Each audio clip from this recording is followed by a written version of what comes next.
Assalamualaikum warahmatullahi wabarakatuh. Perkenalkan, nama saya Alvinatul Umami, NPM 723213683 dari kelas manajemen C. Saya akan menjelaskan tentang meresum bab 1 sampai bab 6 dari mata kuliah perilaku organisasi. Dosennya yaitu Bapak Miftah. Pertama, saya akan menjelaskan tentang bab 1, konsep perilaku organisasi. Perilaku organisasi adalah bidang studi yang menyelidiki dampak yang dimiliki oleh individu, kelompok, dan struktur terhadap perilaku yang ada di dalam organisasi tersebut, dengan tujuan menerapkan pengetahuan tersebut untuk meningkatkan efektivitas di organisasi. Menurut Robbins dan juga 2013, yaitu perilaku organisasi yang dimana dalam individu ataupun kelompok mereka dapat bekerja sama dalam satu tim dan bisa memberikan dampak yang positif terhadap perusahaan mereka. Perbedaan antara perilaku dengan personal dan human resources. Perilaku organisasi itu lebih menekankan pada orientasi konsep berdasarkan teori. Nah, sedangkan personal dan human resources itu menekankan pada teknik dan teknologi. Tantangan dan peluang perilaku organisasi yang pertama yaitu merespon globalisasi, merespon kemajuan teknologi, merespon diversitas angkatan kerja, merespon tekanan ekonomi, dan merespon persaingan. Lanjut, sejarah perkembangan dan pendekatan dalam perilaku organisasi yaitu pertama, masa industri. Teori organisasi pada masa ini tidak lepas dari politik dan sistem sosial, sistem budaya, dan demografi, yaitu penyebaran fisik manusia. Penetapan organisasi mencapai titik puncaknya yang menyebabkan timbulnya berbagai masalah yang sulit untuk menerangkan kekuatan-kekuatan mana saja yang membentuk perilaku organisasi. Yang kedua itu masa neoklasik.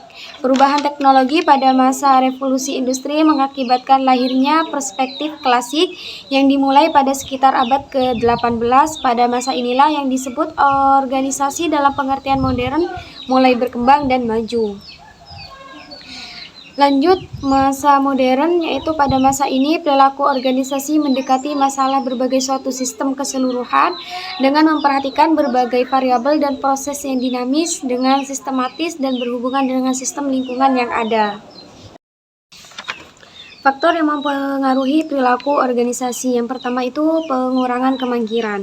Kemangkiran adalah tindakan yang tidak masuk kerja tanpa alasan. Jadi mereka tidak ada izin yang tertera. Jadi di dalam perilaku organisasi ini harus dihilangkan. Jadi kalau ada alasan untuk tidak masuk kerja, jadi mereka sertakan alasan dan bukti yang jelas jika mereka tidak ingin masuk kerja. Yang kedua itu penurunan turnover. Turnover atau tingkat peraturan karyawan, yaitu karyawan yang masuk ke dalam organisasi dan keluar karena mengundurkan diri secara permanen dari organisasi. Yang ketiga, peningkatan kepuasan kerja. Adalah perbedaan antara banyaknya yang mereka yakini harus mereka terima dan yang sesungguhnya mereka terima. Karyawan dikatakan merasa puas bila perbedaan bernilai positif secara perhitungan sistematis. Lanjut, saya akan membahas tentang bab 2, yaitu tentang perilaku individu. Perilaku individu mulai dari perilaku yang sangat nampak sampai perilaku tidak nampak. Dari yang dirasakan sampai yang tidak dirasakan. Perilaku merupakan hasil daripada segala macam pengalaman serta interaksi manusia dengan lingkungan yang terwujud dalam bentuk pengetahuan, sikap, dan tindakan. Jadi perilaku individu yaitu dalam diri kita. Jadi ada dari luar diri kita dan ada pada diri kita sendiri. Jadi perilaku organisasi yaitu kita pandai dalam mengelola perilaku kita dalam kita berorganisasi. Jadi perilaku individu yang ada di diri kita, jadi kita kendalikan dan kita bisa memberikan kontribusi terhadap perusahaan melalui perilaku individu yang ada pada diri kita sendiri. Perilaku dibedakan menjadi dua. Yang pertama yaitu perilaku tertutup, yaitu respon seseorang terhadap stimulus dalam bentuk terselubung atau tertutup. Jadi konsepnya itu mereka sangat tertutup dan tidak mau terbuka dengan yang lainnya. Jadi perilaku tertutup ini perilaku yang tidak terbuka dengan satu sama lainnya. Jadi mereka itu sangat introvert dalam organisasi. Yang kedua itu perilaku terbuka. Respon seorang terhadap stimulus dalam bentuk tindakan yang nyata atau terbuka. Respon terhadap stimulus tersebut sudah jelas dalam bentuk tindakan atau praktik dan dengan mudah dapat diamati oleh nilai dan dilihat oleh orang lain. Jadi perilaku terbuka ini sangat terkesan bagi orang lain. Jadi kita tidak tertutup lagi. Jadi kita sangat terbuka. Jadi orang lain untuk bisa dekat dengan kita, jadi kita dibutuhkan perilaku terbuka. Terus faktor genetik yang berasal dari dalam individu, yaitu yang pertama jenis ras, dari perbedaan kulit, terus jenis kelamin, jenis fisik, jenis kepribadian, bakat pembawaan, inteligensi, dan faktor yang berasal dari luar individu yang lainnya itu bisa dari faktor lingkungan, usia, pendidikan, pekerjaan, agama, sosial ekonomi, dan kebudayaan. Lanjut saya akan menjelaskan tentang bab 3, yaitu tentang kepribadian. Kepribadian ini sangat unik. Jadi tidak semua orang itu memiliki kepribadian yang sama dengan yang lainnya. Kepribadian itu adalah ciri bawaan psikologi manusia yang menghasilkan tanggapan yang relatif konsisten dan bertahan lama terhadap rangsangan lingkungannya. Kepribadian biasanya digambarkan dalam karakteristik perilaku seperti kepercayaan diri yang ada pada seseorang, dominasi, kemampuan bersosialisasi, otonomi, cara mempertahankan diri, kemampuan beradaptasi mereka, dan sifat agresif yang ada pada diri mereka. Selanjutnya, Myers-Briggs tipe indikator, yaitu bisa disingkat MBTI, adalah prokotes yang dirancang untuk mengukur kecerdasan individu, bakat, dan tipe kepribadian seseorang. Ada beberapa berikut tipe kepribadian MBTI, yaitu yang pertama ada ISTJ, tenang, serius, mendapatkan kesuksesan dengan ketelitian, dapat dikendalikan.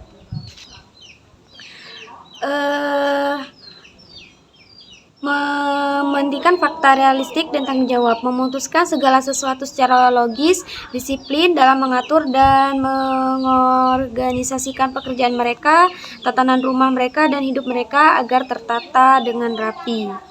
Yang kedua itu ada ISFJ, tenang, ramah, bertanggung jawab, dan teliti, berkomitmen dan mantap dalam memenuhi kehidupannya dan kewajibannya, yaitu menyeluruh, telaten, dan akurat.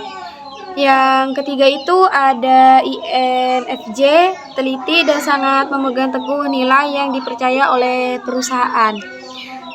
Dan yang keempat itu INTJ, memiliki pemikiran yang unik, handal dalam mengeksekusi ide agar ide yang dimiliki itu dapat terrealisasi. Jadi itu yang dapat saya sampaikan mengenai tipe kepribadian dari MBT. Karena di sini ada 16 tipe, saya jelaskan 4 tipe saja.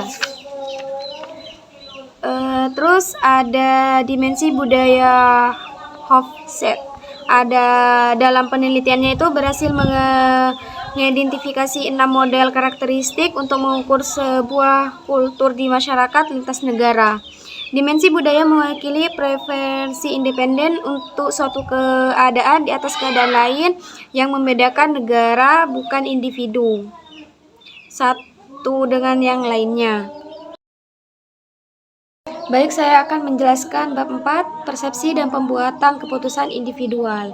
Persepsi merupakan suatu proses di mana individu melakukan pengorganisasian terhadap stimulus yang diterima dan menginterpretasikan sehingga seorang dapat menyadari dan mengerti apa yang diterima, dan hal ini juga dapat dipengaruhi oleh pengalaman pada individu yang bersangkutan.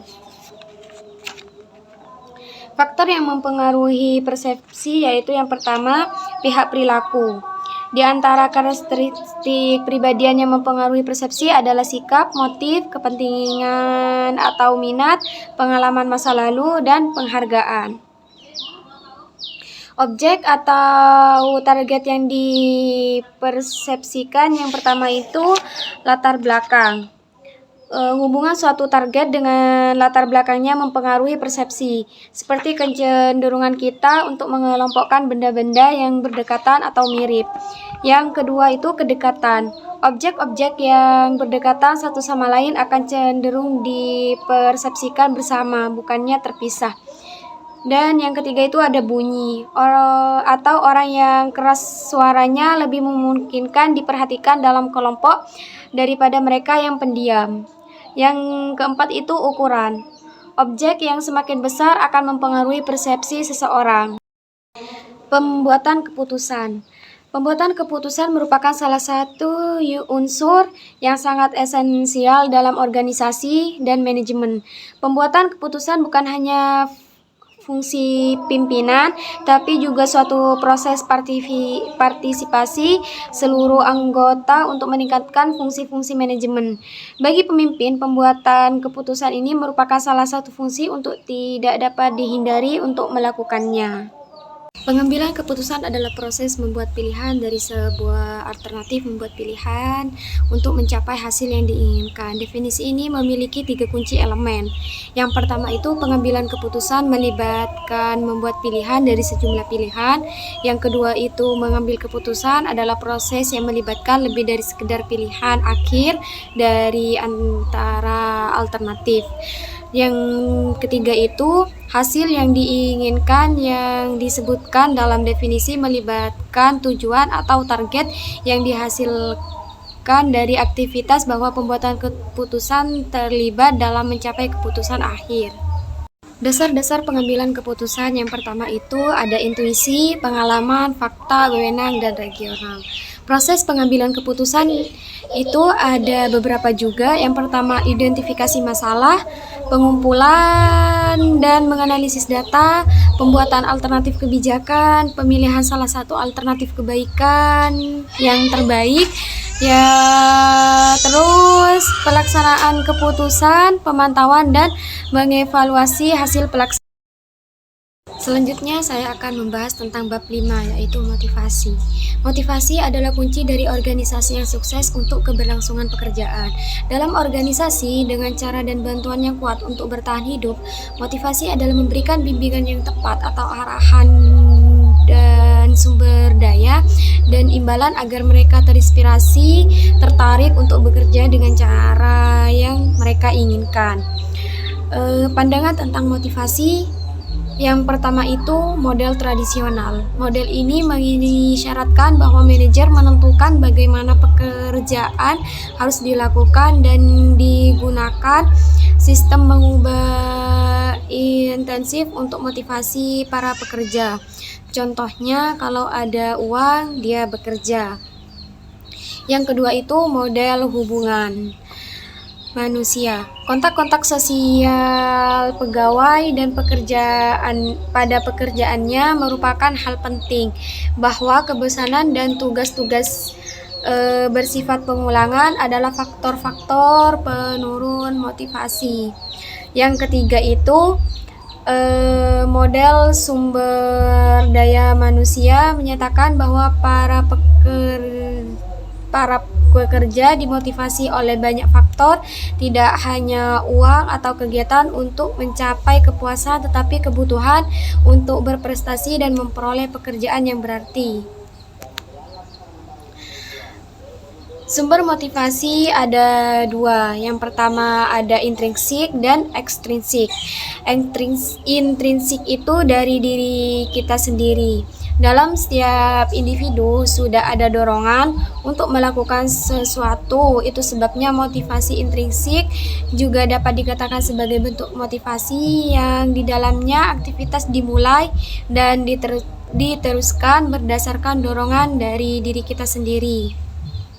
Terus yang kedua itu motivasi ekstrinsik. Ini juga dikatakan sebagai bentuk motivasi yang di dalamnya aktivitas dimulai dan diteruskan berdasarkan dorongan dari luar yang tidak terkait dari diri sendiri. Aspek motivasi kerja itu ada beberapa. Yang pertama, adanya kedisiplinan dari karyawan. 2. Imajinasi yang tinggi dan daya kombinasi. 3. Percaya diri. Dan 4. Daya tahan terhadap tekanan. Yang kelima, tanggung jawab dalam melakukan pekerjaan. Terus efektivitas kerja hubungan aktivitas individu akan mendukung aktivitas kelompok dan efektivitas kelompok akan mendukung aktivitas organisasi.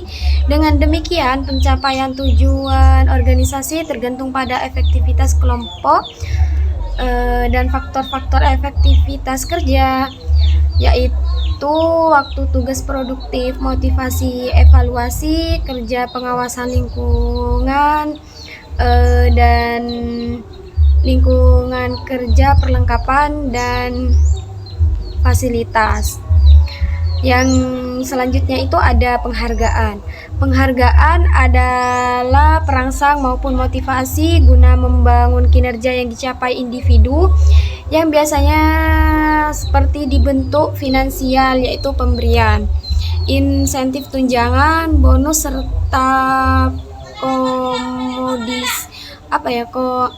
serta penghargaan juga bisa diartikan sebagai wujud hadiah yang diberikan untuk pekerja yang memiliki kemampuan tertentu dan manfaat guna perusahaan maupun kelompok. Baik, saya akan menjelaskan tentang bab 6, yaitu tentang emosi. Menurut Darwis 2006 mengidentifikasi emosi sebagai suatu gejala atau psikofisiologis yang menimbulkan efek pada persepsi, sikap, tingkah laku, serta dalam bentuk ekspresi tertentu. Emosi dirasakan secara psikofisik karena terkait langsung dengan jiwa dan fisik. Bentuk-bentuk emosi yaitu pertama, amarah. Di dalamnya meliputi brutal, ngamuk, benci, marah, jengkel, kesal hati, terganggu, dan lain-lain. Yang kedua itu ada kesedihan. Di dalamnya meliputi pedih, sedih, muram, suram, mengasihani diri, kesepian, ditolak, putus asa.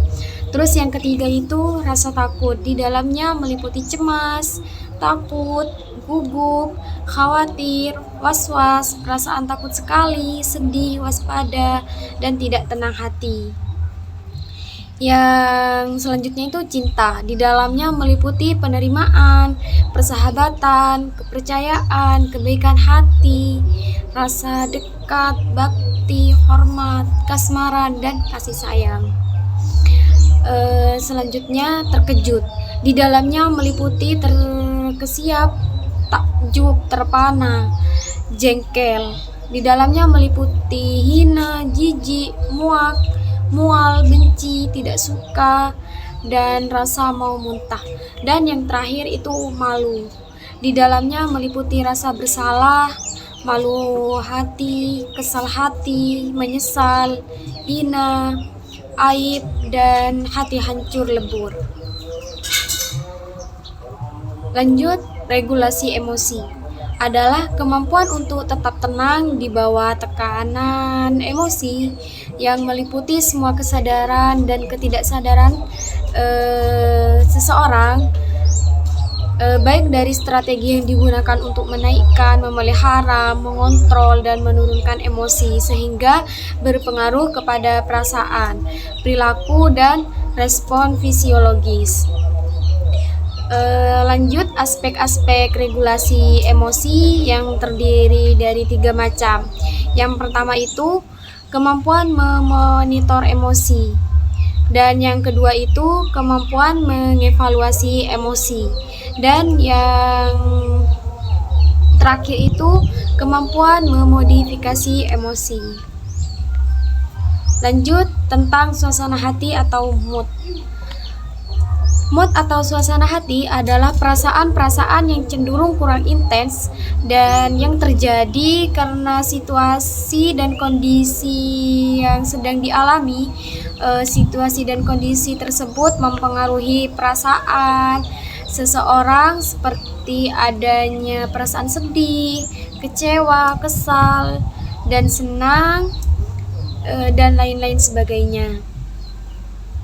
Ada beberapa suasana hati atau aspek-aspek di dalamnya, yaitu ada 2 dimensi suasana hati. Yang pertama itu efek positif atau positif efek. Efek positif mempresentasikan sejauh mana seseorang merasa antusias, aktif, serta selalu siap menjalani kehidupan,